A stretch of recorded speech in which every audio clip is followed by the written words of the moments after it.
La idea es platicarles más o menos, no tanto leer los cuentos, los libros son muy breves.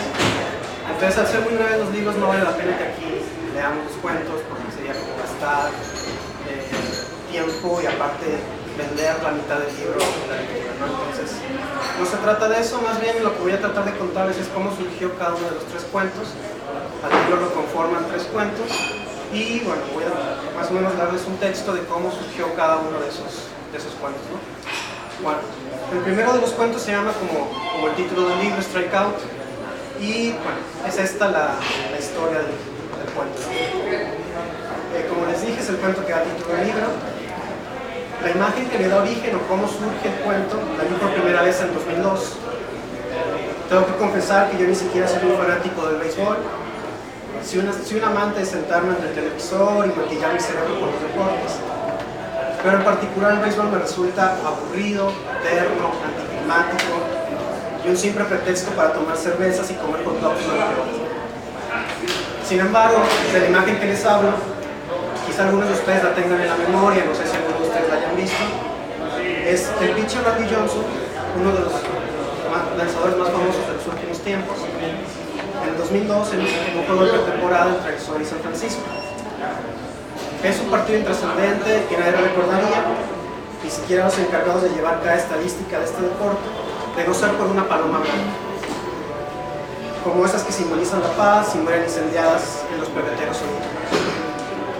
Cuando Randy Johnson lanza la bola, el ave explota en el aire, choca y el ave explota en el aire. Y esto es literalmente, o sea, si ustedes ahorita se meten a YouTube, pueden poner Randy Johnson, paloma, lanzamiento y van a ver cómo la paloma muere en el aire. Entonces Randy Johnson salta esta poderosa recta y la bala se cruza con el cuerpo de la paloma. He revisado el video en varias ocasiones, pero igual no recuerdo de ese día en el que los noticieros reprodujeron ese hecho curioso. Y bueno, este cuento lo formé porque creí que esa paloma se merecía algo más, que detrás de esa situación casi imposible de reproducir de manera intencional, de esa casualidad, de ese azar fatal, podía surgir un cuento y no dejar la imagen en el lugar.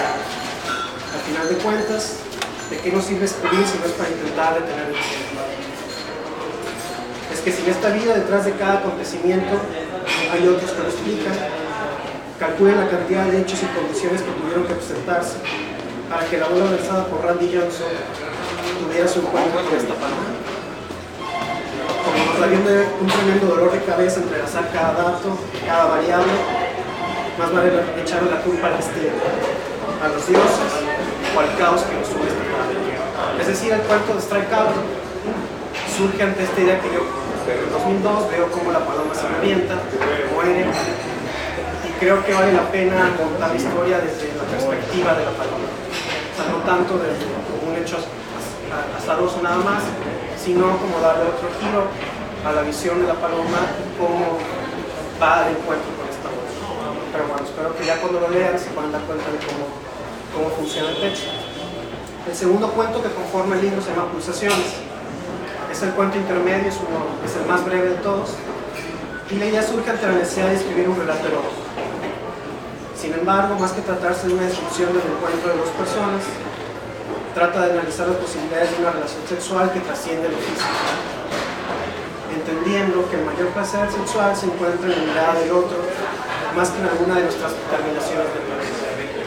Así, en Pulsaciones, imagina una prostituta anatómicamente perfecta. Se van a encontrar con una prostituta distinta a las prostitutas que hay en la calle, ¿no? Entonces es una prostituta, la historia sucede en Japón, en Osaka, y bueno, son ciertas prostitutas distintas a las prostitutas que normalmente se pueden contratar en cualquier estudio, ¿no?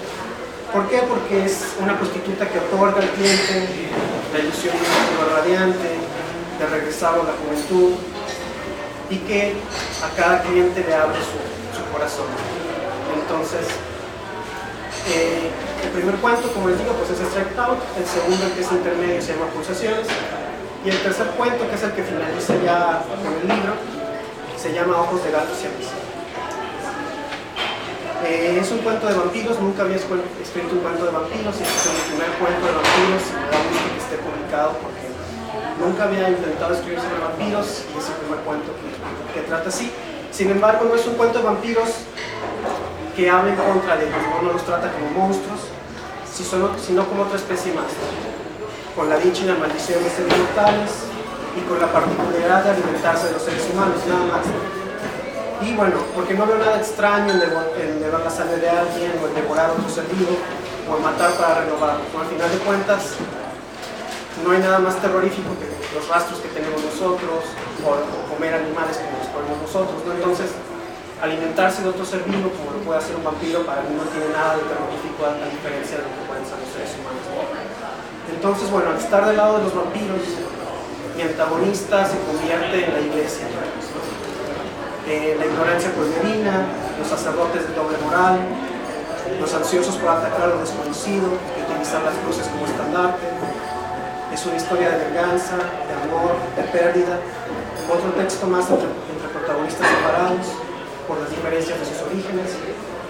Un cuento que quise ubicar en Argentina, son vampiros que viven en Argentina, mis orígenes son argentinos, entonces está ubicada en el norte de Argentina, en una parte, en un pueblo que se llama Tilcara, que no es que es muy distinto a la imagen que se tiene de Argentina aquí en México, por ejemplo. Y bueno, también tratar de su lugar árido, un lugar desierto, y tratar de ubicar el cuento como en este origen también hacia la tierra, ¿no? Como es un poco como esta idea vampírica, también siempre está conectado a la tierra. Y bueno, al escribir de vampiros me dio la oportunidad de luchar contra las campanas que suenan todo el día en nuestra ciudad, contra ese sonido que nos recuerda que la religión nos sigue presente entre nosotros, arrastrándose y amenazándonos con su medieval. Bueno, ya finalmente, para que no tenga que escuchar tanto mientras hablamos, quisiera agradecer a Antonio Max su confianza en el texto, el trabajo por la redacción. Se me hace una portada muy bella, una portada con mucho estilo, con mucha clase, son todas las descripciones que yo. Bueno, también decirles que en un principio Strike Out contenía otros relatos breves, limitaciones, que funcionaban de manera de descanso, pero que al final se omitieron para que el libro resultara un poco más homogéneo.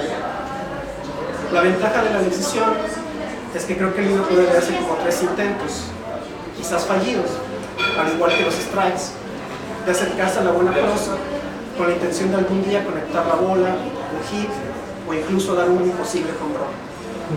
Sin embargo, como los escritores somos caprichosos y queremos hacer siempre lo que nos gusta y nos place, me gustaría concluir leyendo la definición que quizá nunca encuentre un espacio para ser publicado. Por eso le concedo este instantáneo, a ustedes, y se las dejo a ustedes para que ustedes la carguen en la memoria y a lo mejor nunca la van a ver publicada. Pero bueno, me gustaría leerla porque el libro tiene un tono, se desarrolla todo con un tono trágico, es medio fatalista, no hay muchos finales felices. Sin embargo, este texto que voy a leer ahora cerraba anteriormente el libro con la idea de darle al mismo una cuestión más esperanzadora. Bueno, el texto se llama Subasta y con esto continúa. El príncipe propuso besos azules y la princesa su jugosa virginidad. El unicornio regalaba sus habilidades de escapista y los dragones intentaron superar cualquier oferta por el fuego sagrado de las montañas. Del otro lado del salón, las hadas prometían secretos y las sirenas entonaron que verían suyos sin necesidad de almorzar mis entrañas. De cualquier forma, yo solo había arreglado la subasta para informarles de mi decisión. Prefería resguardar para nosotros el último final de la escena.